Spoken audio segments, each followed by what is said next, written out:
கூப்பிட்டு வந்தீங்கன்னா it's quite possible இல்லையா? நான் ரிஸ்க் தான் எடுக்கிறேன், நானும் இவரும் ரிஸ்க் தான் எடுக்கிறோம். பார்ப்போம் அது எப்படி வருதுன்னு தெரியாது. ப்ரொடியூசர் இல்லை சார், என்னுடைய முயற்சி வந்து அதாவது 15 வருட காலம் என்னுடைய திரைப்பயணம் சார். 15 வருஷம்ன்றது ரொம்ப பெரிய டைம். நிறைய அனுபவப்பட்டிருக்கேன், நிறைய நிறைய இடத்துல ஒர்க் பண்ணியிருக்கேன், நிறைய கதைகள் இது வந்து வெளியே போயிடுச்சு, திருடு போயிடுச்சு. இது நான் இன்னைக்கு சொல்லக்கூடாது. நான் 2-3 படங்கள் சாதித்து முடிச்ச உடனே நான் சொல்லுவேன், நான் படத்தோட பேரை சொல்லி என்கிட்ட ப்ரூஃப் இருக்கு எல்லாத்துக்குமே. ரொம்ப அடி வாங்கி ஒரு கட்டத்தில் என்ன பண்ண போகிறோம் லைஃப்பில், ஏன்னா நான் வந்து வேறு துறையிலேருந்து வந்திருக்கேன், ஐடியிலேருந்து வந்திருக்கேன். அங்கேயே இருந்திருந்தா அந்த 15 வருட காலம் எனக்கு வந்து கோப்பப்பா இருக்குமே, ஏன் நான் விட்டுட்டேன். இந்த கேள்வியெல்லாம் வரும்போது ஏதோ ஒரு விஷயம் பண்ணி ஜஸ்ட் நான் ஒரு படம் பண்ணேன். இன்னைக்கு புதியவர்கள் வச்சு உங்களுக்கு நீங்கள் கேட்ட கேள்வி, அந்த கேள்வி எனக்குள்ள ஒரு சில வருடங்கள் முன்னாடி தான் வந்தது. ஒரு 4 வருஷம் முன்னாடி தான்.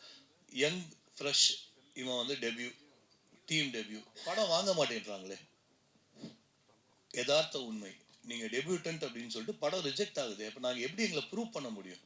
உங்களுக்கு தெரியும், நீங்கள் இந்த மாதிரி ஒரு 1000 ப்ரெஸ் மீட் 1000 பேரை பேட்டி எடுத்திருப்பீங்க. எப்படி சார் படத்தை நாங்கள் எங்களை ப்ரூவ் பண்ண முடியும்? படம் நல்லா எடுக்கிறேன் அப்படின்னு நான் சொன்னால் தயாரிப்பாளர் எப்படி என்னை நம்புவார்? ஒரு 2 கோடி 3 கோடி எப்படி என்னை நம்பி செலவு பண்ணுவார்? என்னை நம்பி எப்படி ஆக்டர்ஸ் வருவாங்க? சரி நான் படம் முடிச்சிட்டேன்னு எடுத்துக்கிட்டோம்னா வாங்கவே மாட்டேன்றாங்களே சார். நிறைய படம் என்னுடைய சர்க்கிளில் நிற்குது, பிஸ்னஸ் ஆகாமல். ஏதோ சாருடைய படம் ஓன் ரிலீஸ் பண்ணாங்க. அப்போ தயாரிப்பாளர்கள் முன் வந்தும் வாங்குற டிஸ்ட்ரிபியூட்டர்ஸ் முன் வரலன்னா போட்ட இன்வெஸ்ட்மெண்ட் லாஸ் தானே. 2 நாள், இப்போ இந்த 2 நாளைக்கு இந்த 3 மாதத்துக்கான இன்வெஸ்ட்மெண்ட் தான் சார், சின்ன பட்ஜெட். அப்போ சார் எதுக்கு மெயினாக ஒத்துக்கிட்டாருன்னா, சின்ன பட்ஜெட் பிரைமரியா ஓகே இதுக்குள்ளே பண்ண முடியுமா, என்ன நடந்தாலும் அந்த 2 நாளுக்குள்ள தானே. நாங்கள் எதுவுமே ரிஹர்சல் பண்ண எனக்கு பட்ஜெட் ஆகும். எல்லாமே ஆன் ஸ்பாட்டில் பண்ணுறேன், எடிட்டாக இருக்கட்டும், கேமரா எல்லாமே அன்றைக்கி தான் எடுக்கிறேன். என்ன நடந்தாலும் சரி சார், எவ்வளோ பெரிய ஆரி அலெக்ஸா கேமரா ரெட் என்ன எடுத்துகிட்டு வந்தாலும் 2 நாள் தானே எங்களுக்கு செலவே. ஸோ அந்த செலவுக்குள்ள என்னை நான் நிரூபிக்கணும்ன்ற எடுத்த முயற்சி சார். ப்ரொடியூசர் இப்போது எல்லாருமே வந்து பார்த்தீங்கன்னா படம் எடுக்கணும்னா போட்ட பணத்தை எடுக்கணும் அப்படின்னு தான் ஆசைப்படுவாங்க. நீங்கள் என்ன 48 ஹவர்ஸில் இறங்கிட்டீங்க? அதே போல் அதிக பணம் வச்சுருக்கீங்களா? ஏன்னா தமிழ்நாட்டில் ஈடின்னு ஒன்று சுற்றிட்டு இருக்கு. கவலைப்படாதீங்க, ஏன்னா ட்ரைனிங் கம்பெனிலேருந்து எடுத்து போடுறேன், நான் என் கம்பெனிலேருந்து எடுத்து போடுறேன். ரெண்டாவது, இதெல்லாம் புது முயற்சி. சும்மா நம்ம எதுவுமே கால் எடுத்து வைக்காமல் நம்ம வந்து சாதிக்க முடியுமா இல்லையா அப்படிங்கிறத விட ஒரு சின்ன முயற்சி பண்ணி பார்ப்போம். ஆமாம், நான் அந்த எக்ஸ்பீரியன்ஸ் எனக்கே இருக்குது. கண்டிப்பாக. ஆனால் ஒரு முயற்சி. என் 2 படமும் வந்து ஓன் ரிலீஸ் தான் பண்ணேன். ஓன் ரிலீஸ்லேயும் வந்து எப்படி இருக்குன்னு உங்களுக்கெல்லாம் தெரிஞ்சிருக்கும் கண்டிப்பாக. பட் இருப்பினும் வந்து இந்த படம் வந்து ஒரு அளவுக்கு இது ஒரு ஒரு பேசப்படுமா இருக்குமானா 48 மணி நேரத்தை பண்ணியிருக்காங்க. நோபல் வேர்ல்டு ரெக்கார்டும் போது எக்ஸ்பெக்டேஷன் செட்டிங்காக இருக்கும். அட்லீஸ்ட் அந்த எக்ஸ்பெக்டேஷன் செட்டிங்காவது அட்லீஸ்ட் நம்ம வந்து நெக்ஸ்ட் லெவலில் போகிறதுக்கான பயணம் இருக்கலாமே யோசிக்கிறேன். ப்ரொடியூசர் சார், இப்போ என்னென்னா 2 நாள் எடுக்கிறது வந்து ரொம்ப ஈஸியான விஷயம். ஸோ அதனால தான் நீங்கள் ஒத்துக்குனீங்களா? பணம் கம்மியாக இருக்குது, சரி அது இல்லாமல் வந்து ஆர்டிஸ்ட் வேல்யூ கம்மி, நம்ம பண்ணி நம்மளை ஹீரோ வச்சு பண்ணிக்கலான்ட்டு ஒரு பிளான் பண்ணிங்களா? இது ஜென்ரலாக பார்த்தீங்கன்னா இதுக்கும் வந்து ஒரு ரீசனபிளான இன்வெஸ்ட்மெண்ட் ஆகுது. இது கண்டிப்பாக இது வந்து நான் மற்றவங்க சொல்கிற மாதிரி 30-40 முடிக்க முடியும். இதுக்கும் ரீசனபிளான காஸ்ட் இருக்குது. இதுக்கும் கண்டிப்பாக இதில் கேமரா ஆகட்டும், டெக்னிக்கல் ஆகட்டும், சேலரி ஆகட்டும், இதுக்கு முன்னாடி 3 மாதம் வந்து செலவுகள் ஆகட்டும், ஸ்கிரிப்ட் டெவலப்மெண்ட் ஆகட்டும், பீப்புள் எல்லாரையும் போய் பார்க்குறதாகட்டும், டிரான்ஸ்போர்ட் ஆகட்டும், எல்லாமே வந்து இதுக்கான காஸ்ட்டும் கண்டிப்பாக இருக்குது. நம்பர் 2 பார்த்தீங்கன்னா, பேசிக்கலாக எனக்கு இருக்க பேஷன் ஒன்று, நான் நடிக்கணுன்ற பேஷன் ஒன்று இருக்குதா, அது அஃப்கோர்ஸ் இருக்குது. பட் அதுக்காகன்னு கிடையாது. பட் முயற்சிகள் பண்ணிகிட்டே இருக்கோம். இன்னும் ஒரு 2 டேரக்டர் வந்து பார்த்துருக்காங்க, என்ன கதை சொல்லிட்டு போயிருக்காங்க. இந்த ஸ்கிரிப்ட் பெரிய டேரக்டர் வந்திருக்காங்க, அவங்களோட பட்ஜெட்டை கொஞ்சம் காஸ்ட் இருக்கும். பட் இருந்தாலும் ஒவ்வொரு ஸ்டெப்பான எடுத்து வச்சுட்டு வரோம். இதில் வந்து வேர்ல்டு ரெக்கார்டுன்னும் போது இது எனக்கான ஒரு ஒரு ரொம்ப ஆவல் ஜாஸ்தி தோணுச்சு, ஒரு இன்குவசிட்டிவ்னஸ் தோணுச்சு, ஒரு ஆர்வம் பண்ணி தான் பார்ப்போமே அப்படின்னு ஒரு எண்ணம் தான் அது. டேரக்டர் சார், சார் இப்போ வந்து ஒரு நாள் ஷெட்யூல் எடுக்கணுனாவே காஸ்டியூம்ஸ்லாம் மாற்றி ஆகணும், அதில் வேறு பாட்டு வேறு இருக்குது, சரிங்களா? இவங்களுக்கு காஸ்டியூம்ஸ்லாம் மாற்றுவீங்களா இல்லை ஒன் டே ஸ்டோரியா அது என்ன அது? ஸோ ஸ்டோரி வந்து நிச்சயமாக கான்ஃபிடென்ட்டாக என்னால் சொல்ல முடியும். நாங்கள் ஒழுங்காக பண்ணோம்னா, கரெக்டாக என் மைண்டில் இருக்கிறது வெளியே கொண்டு வந்தோம்னா இது ஒரு புது ஸ்டோரியாக இருக்கும் சார். ஃபர்ஸ்ட் ஹாஃபில் கொஞ்சம் ஸ்டோரி அங்கங்கே ட்ராவல் ஆகும். நான் லீனியர் தான் பண்ணுறேன். நான் லீனியர் எப்படிங்க கொண்டு வர முடியும்னா, என்னுடைய பலமே நான் லீனியர் சப்ஜெக்ட் தான். நான் நார்மலாக சார் சொல்லும்போது கூட சொன்னார், நார்மல் சப்ஜெக்ட் நான் எனக்கு எடுக்க பிடிக்கல. ஹாரர், அதில் சாங் வந்து ஒரு மாண்டேஜ் சாங் மாதிரி தான் வச்சுருக்கோம், பெருசாக அதை டூயட் அந்த மாதிரிலாம் கிடையாது. கதைக்கு ஹீரோயின்ஸ், கதைக்கு ஹீரோ ஹீரோயின் ரொமான்ஸ் அதெல்லாம் எதுவும் இல்லை. ஃபர்ஸ்ட் ஹாஃபில் கொஞ்சம் இருக்கும், செகண்ட் ஹாஃப் நீங்கள் சொன்ன மாதிரி ஒரு விஷயத்தை நோக்கி தான் அந்த மொத்த ட்ராவலும் போகும். அதனால காஸ்டியூம்ஸ்லாம் அந்த மாதிரி தான் பிளான்ல இருக்கு. செகண்ட் ஹாஃப்ல சார். சார் டைரக்டர் சார், அது மாதிரி எல்லா மியூசிக் டைரக்டரோடையும் பார்த்துட்டேன், ஏஆர் ரஹ்மான் மட்டும் மீட் பண்ணல அப்படின்னீங்க. ஆனால் இந்த படத்துக்கு மியூசிக் டைரக்டர் கமல் சிங்கா, அதான் ஒரு சிங்கை கொண்டு வந்திருக்கீங்க. நம்ம ஊர் உணர்வு அந்த மியூசிக்லாம் எப்படி பண்ணுவாரா, ஒரு மெட்ராஸ்லேயே இருந்தவரா? ஏன் மற்ற மியூசிக் டைரக்டர்லாம் உங்களுக்கு ஒத்து வரலையா? இப்படி ஒரு சாதனை பண்ணுறப்போ ஒரு ஃபேமஸான மியூசிக் டைரக்டர் போட்டிங்கன்னா உங்களுக்கு பப்ளிசிட்டி தானே அது? சார் இதுவே ஒரு பப்ளிசிட்டி சார். நீங்கள் கேட்ட கேள்வி கரெக்டு. இப்போ நீங்கள் நண்பர் கேட்டார், நான் அதுக்கு ஷார்ட்டாக சொல்லணும்னா, இதை நான் சரியாக பண்ணேன்னா இது பிஸ்னஸ் ஆகும். எனக்கு அந்த கான்ஃபிடென்ட் எனக்கு இருக்குது. இது நான் ஒழுங்காக பண்ணேன்னா, என்னால் எங்கள் டீமும் பண்ணேன்னா இதை நான் பிஸ்னஸ் பண்ணுவேன். இதை நான் வந்து நார்மல் மூவியை ஒரு மிட் சைஸ் பட்ஜெட்டில் கொண்டு போய் கொடுத்து முடிச்சுட்டு வந்தேன்னா, இதே 101 படம் நிற்குது, 102ன்னு எனக்கு வந்திருக்கும். எனக்கு அடையாளம் இல்லை. இன்னைக்கு இது எனக்கு அடையாளமாக இருக்குது. இது பிஸ்னஸும் ஆகும். போட்ட இன்வெஸ்ட்மெண்ட் அவருக்கு ரிட்டர்ன், அந்த கமிட்மெண்ட் தான் நான் கொடுத்தேன். இது ஒன்று சார். ரெண்டாவது, மியூசிக் டைரக்டர் பற்றி கேட்டிங்க. கரெக்ட், நீங்கள் சொல்கிறது புதிய இசையமைப்பாளர்கள் வந்து பழைய இசையமைப்பாளர்கள் பண்ணலாம். இங்கே நான் சொன்ன அந்த ஒரு பிரச்சனை இருக்குது சார். நான் அவங்கள என்னால் கண்ட்ரோல் பண்ணுறதுக்கு சாத்தியமே இல்லை. இந்த விஷயத்துக்குள்ளே அவங்கள கொண்டு வரதுக்கு நான் முயற்சி செஞ்சேன். சில பேர்கிட்ட பேசியிருக்கேன். அவங்களாம் இன்ட்ரெஸ்ட் கூட காட்டல. என்னை வந்து ஒரு ஆளாக கூட மதிக்கல. அப்படி பார்த்துட்டு அப்படின்னு சொல்லிட்டு அப்படி இருக்காங்க. நான் சொன்னதை வந்து கேட்டுட்டு இங்கே இருக்கிற மொத்த டீம், எங்கள் மேடையில் இருக்கிற மொத்த டீம், நான் சொன்னதை கேட்டு இன்ஸ்பயர் ஆனாங்க. இப்படி ஒரு விஷயம் இருக்கா, பண்ணலாமா அப்படின்னு இன்ஸ்பயர் ஆன கூட்டம் சார். என்னை உதாசீனப்படுத்தவங்களை எப்படி நான் திரும்பி பார்க்க முடியும் சார்? ஆர்டிஸ்ட்டுக்கு வந்து ரிஹர்சல் கொடுக்கலன்னு சொன்னீங்க. இல்லை அங்கேயே தான் சார் பண்ணப்போம். மியூசிக் வந்து சார் 2-3 விஷயங்கள் இருக்கு. நீங்கள் ஏதோ ஒரு வெப்சைட்டில் போயிட்டு மியூசிக் நீங்கள் வாங்கிட்டு கூட பண்ணலாம். நீங்கள் அதுக்கு மேலே பண்ணலாம். அந்த மாதிரி சில பிளான்ஸ்லாம் எங்களுக்கு இருக்குது சார். ஏதோ கேள்வி கேட்க வந்தீங்க. ஆர்டிஸ்ட்டுக்கு ரிஹர்சல் கொடுக்கலன்னு சொன்னீங்க. What about art department? ஏன்னா அது கரெக்டாக திங்ஸ்லாம் ரெடி பண்ணி வைக்கணும். நல்ல கேள்வி சார். நான் அந்த கேள்வியை வந்து கண்டிப்பாக யாராவது கேட்பாங்கன்னு எதிர்பார்த்தேன். கேட்டுட்டீங்க, உங்களுக்கு ஒரு பெரிய நன்றி. என்னுடைய நான் தொலைக்காட்சியில் பேட்டி எடுக்கும்பொழுது இங்கே இருக்கிற சில பேர் நான் பேட்டி எடுத்திருக்கேன். என் கிளைண்ட்ஸ் தான், அவர்லாம் என்னுடைய கிளைண்ட்ஸ், அவங்களாம் என்னுடைய கிளைண்ட்ஸ் தான். நண்பர்கள், அவங்கள அப்படியே நண்பர்களாக மாதிரி வந்தாங்க. இந்த பர்டிகுலர் நாங்கள் பண்ண போகிற வீடு வந்து it is not a cinema set. Cinema செட்டை நான் எடுத்தேன்னா நான் பொய் சொல்கிறேன்னு அர்த்தம். நான் எடுத்து முன்னாலே முதல் நாள் சினிமா செட்டில் பார்த்தீங்கன்னா ஒரு நாள் முன்னாடி சாவி கையில் வரும். ஆர்ட் போயிட்டு எல்லா ப்ராப்ஸ்லாம் போட்டு பண்ணுவாங்க. இங்கே சினிமா செட்டே கிடையாது. லைவாக வாடகை ஒருத்தருடைய வீடு, என் கிளைண்ட்டோடைய வீடு. அந்த கிளைண்ட்டோட வீடு சாரை கூப்பிட்டு போய் பேசும்போது அவங்களுக்கு ஒரு 70 இயர்ஸ் இருக்கும் அந்த அம்மாவுக்கு. அவங்களுடைய சன்னும் அவங்க மருமகளும் வாடுற இடம் அது, அந்த வீடு. யோசிச்சுட்டு சரி பண்ணிக்கலாம், இப்படி ஒரு விஷயம் சொல்கிறீங்க, எனக்கும் அது ஆச்சரியமாக இருக்குது, பண்ணலான்ட்டு ஒரு வாடகை வீட்டில் போகும்போது எனக்கு அந்த செட் ப்ராப்பர்ட்டிஸ் அப்படியே இருக்குண்ணா. எதையுமே செட் பண்ண போகிறது கிடையாது. எனக்கு அந்த லுக்கு வேணும். ஒரு டவல் அங்கே கிடக்கணும், அங்கங்கே அது கலைஞ்சு கிடக்குற லுக்கு வேணும். நான் எதையுமே போய் இன்னும் சொல்ல போனால் ஆர்ட்டுன்னு இல்லை, பார்த்தீங்கன்னா தெரியும், ஆர்ட் டிபார்ட்மெண்ட்டே கிடையாது.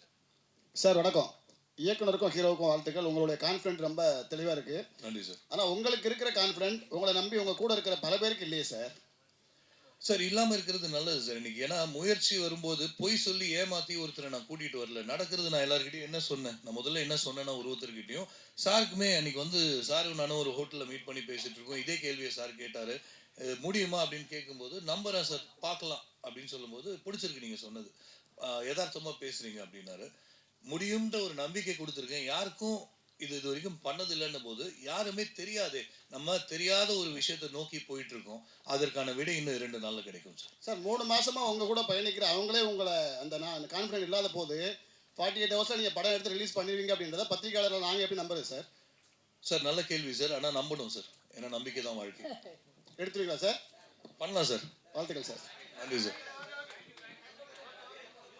படம் வந்து டோட்டலாகவே 48 ஹவர்ஸில் பண்ணுறேன்னு இருக்கீங்க. பட் இந்த படத்தோட ஸ்கிரிப்ட் ஒன்று ரெடி பண்ணிட்டேன்னு சொல்கிறீங்க. How to you claim it 48 ஹவர்ஸில் பண்ணுறேன்ட்டு? அதே மாதிரி ஒரு சாங்கும் இருக்குன்றீங்க. அப்போ அது 2 சாங், அந்த சாங்கும் சரி கதையும் சரி அந்த 48 ஹவர்ஸ் முன்னாலே நீங்கள் ப்ரிப்பேர் பண்ணிடுறீங்க. எப்படி how to you claim it done within 48 hours?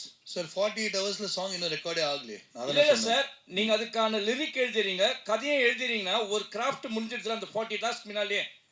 Lyric எழுதிட்டீங்க, நான் அதுதான் சொல்ல வரேன் சார். லிரிக்ஸும் எழுதலை. நான் சொன்னதை திருப்பி ரீஃப்ரேம் பண்ணி சொல்கிறேன். நாளைக்கு தான் அதெல்லாம் நடக்க போகுது.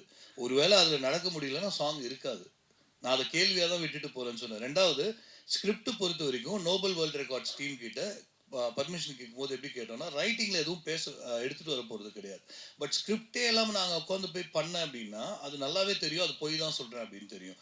மைண்டில் ஸ்கிரிப்ட் இருக்குது, இன்ச்சு பை இன்ச்சாக இருக்குது. இதெல்லாம் ரெக்கார்டிங் உங்களுக்கு எல்லாமே கிடைக்கும். என்னுடைய டயலாக்ஸ் உள்பட எல்லாமே மைண்டில் இருக்குது. நாளைக்கு நாங்கள் பண்ண போகிறது ஸ்கிரிப்டே இல்லாமல் போக போகிறோம். நிறைய டேரக்டர்ஸ் அப்படி போய்ப்பிட்டீங்களா, கேள்விப்பட்டிருப்பீங்க, சாதிச்சிருக்காங்க. என்னால் முடியுமா அப்படின்றது இன்னும் 2 நாளில் தெரியும். Best wishes sir. Thank you sir.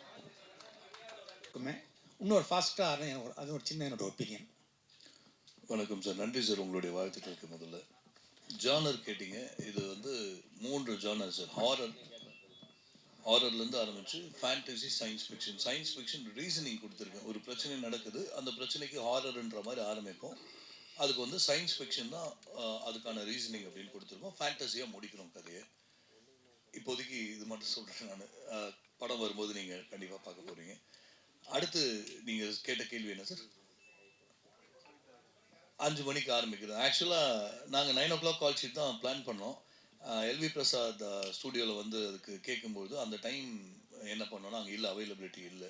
3 மணி. நாங்கள் முன்னாடியே இது வந்து இன்னைக்கு நான் இங்கே உட்கார வேண்டியது 5ஆம் தேதி உட்காந்துருக்கணும். இங்கே நாங்கள் ஏற்கனவே 2 முறை இதை தள்ளி போட்டுட்டோம். ஏன்னா சில காரணங்கள், டெக்னிக்கல் டிஃபிகல்ட்டிஸ்லாம் இருந்தது. சில விஷயங்கள்லாம் பிளான் பண்ணோம். 5 ஆரம்பிக்கலாம் போது அதுக்கு முன்னாடி மாதம் ஆரம்பிக்கலான்னு பார்த்தோம். சரி, அதுக்கப்புறம் 5 போட்டோம்.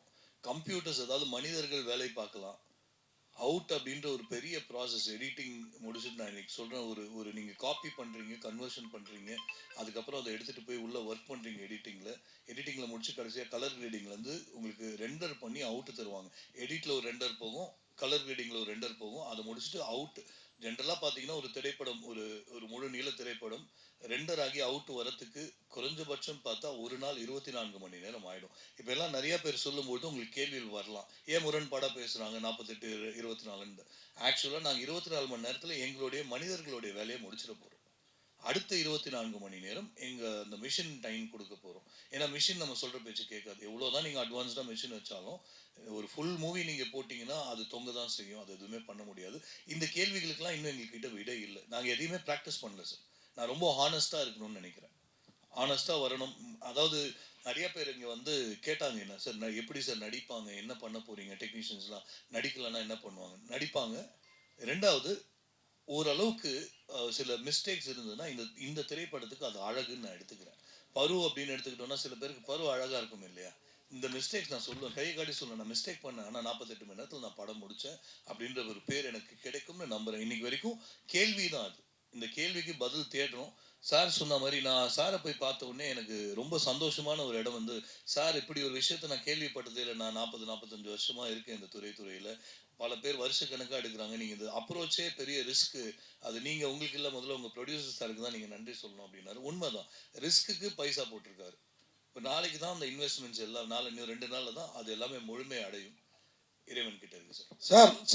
சென்சார் என்ன சார் பண்ண போறீங்க?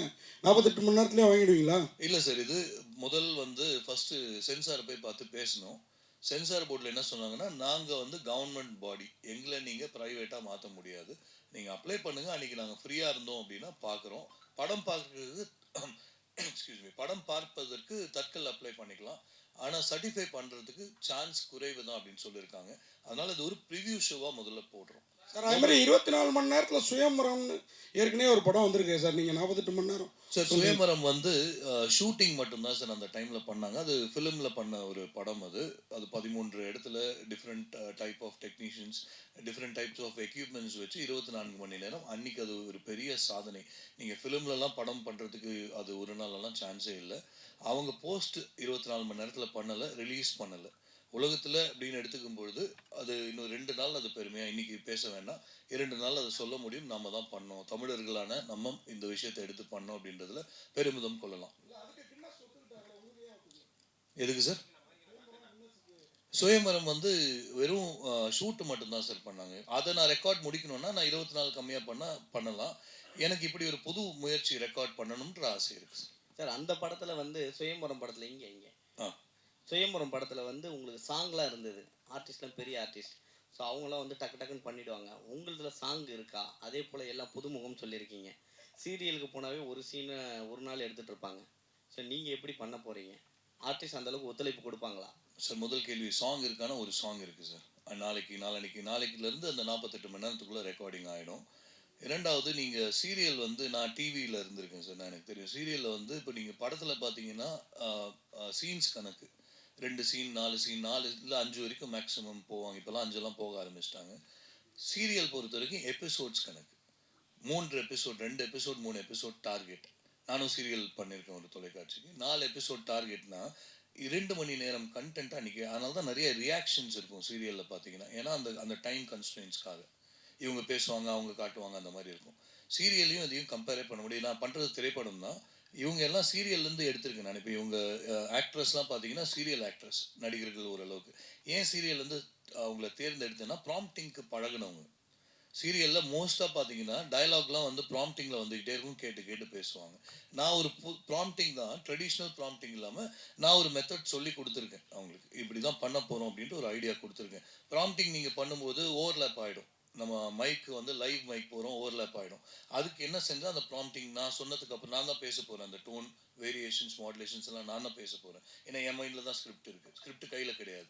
அப்போ அதை அவங்க எப்படி எடுத்து பேசணுன்றதெல்லாம் அவங்க சொல்லி கொடுத்துருக்கேன்.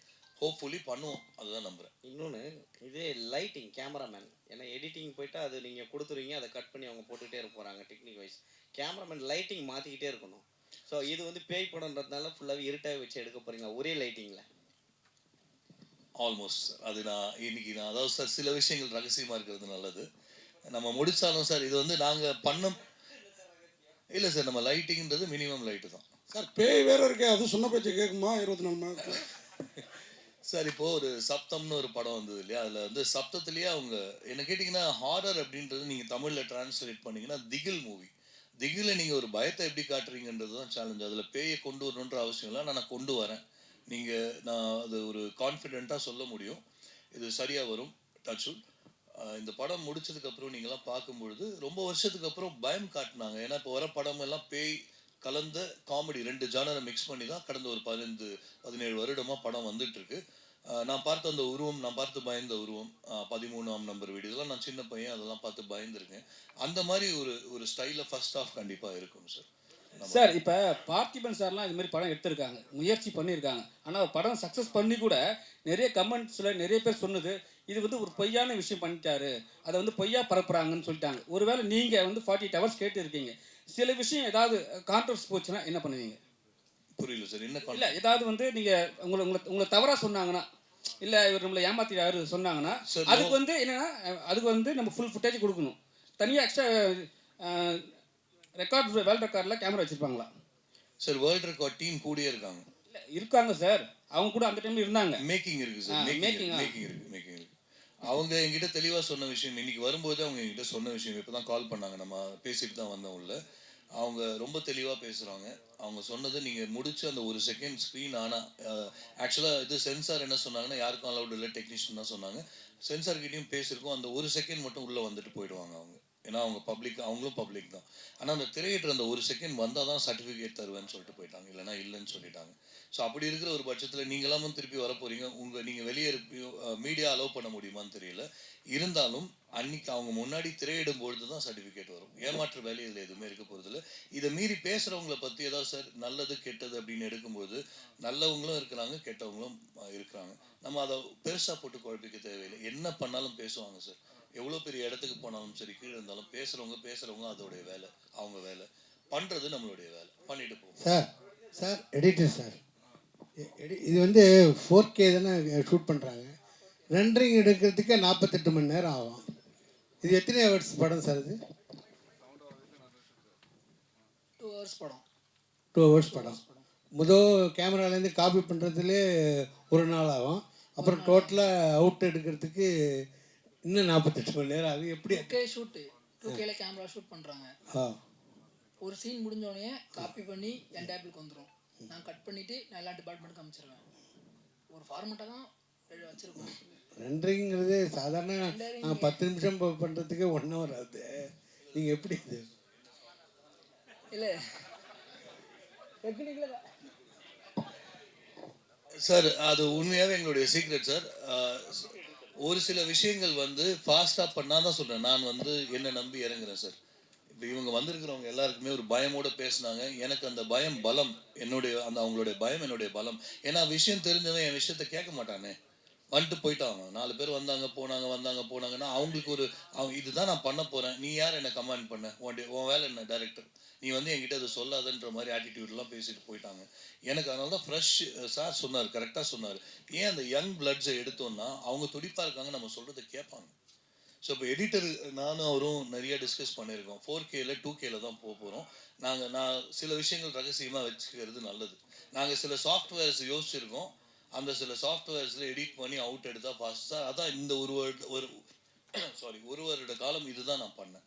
எந்த சாஃப்ட்வேரில் எடிட் பண்ணலாம், அவுட் எப்படி வரும், என்ன மிஷின் யூஸ் பண்ணலாம், உலகத்துலேயே அட்வான்ஸான மிஷின் எடுத்துகிட்டு வரோம். இது வரைக்கும் நான் சொல்கிறேன். ஏன்னா இது ஒரு ரெக்கார்ட் மூவி. நான் சொல்லி முடிச்சு யாராவது கேட்டுட்டு நாளைக்கு போய் 48 கண்டென்ட் வந்து யாருக்கும் கவலை கிடையாது சார். ரெக்கார்ட் பொறுத்த வரைக்கும் நாளைக்கு ஏதோ ஒரு சின்ன முயற்சி எடுத்துகிட்டு வந்தாலும் ரெக்கார்ட் ஆகிடுது இல்லை. ஸோ நான் அவ்வளோ பட்ட கஷ்டத்தை யாராவது பட்டுட்டு வரட்டும், அவங்க ரெக்கார்ட் பண்ணட்டும், நான் வாழ்த்துறேன். அதாவது என்றைக்குமே வல்லவனுக்கு வல்லவன் உலகத்தில் உண்டுன்னு சொல்லுவாங்க. என்ன ஒருத்தர் முயற்சி பண்ணி முறியடிக்கிறாருன்னா நான் வாழ்த்துவேன் சார். அது முதல்ல நான் அதுக்குள்ளே வரேன். ப்ரொடியூசர் சார் சார் இருக்குது சார், விஎஃப்எக்ஸ் இருக்குது சார்.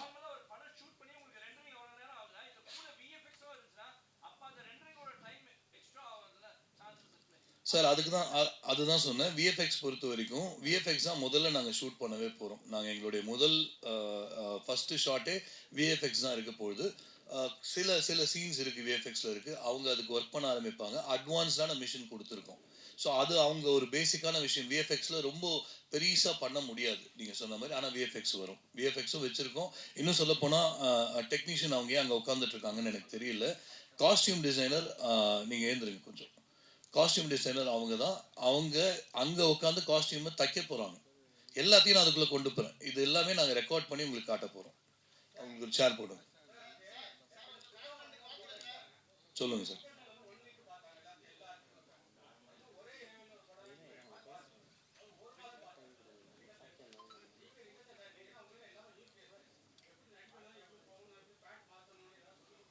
சார் ரிஹர்சல் பண்ணக்கூடாதுன்னு தான் ரூல் சார். 40 ரிஹர்சல் பண்ணால் யார் வேணால் பண்ணலாங்க. ரிஹர்சல் பண்ணால் யார் வேணால் பண்ணிட்டு போகலாங்க. நீங்கள் ப்ராக்டிஸ் கொடுத்துட்டு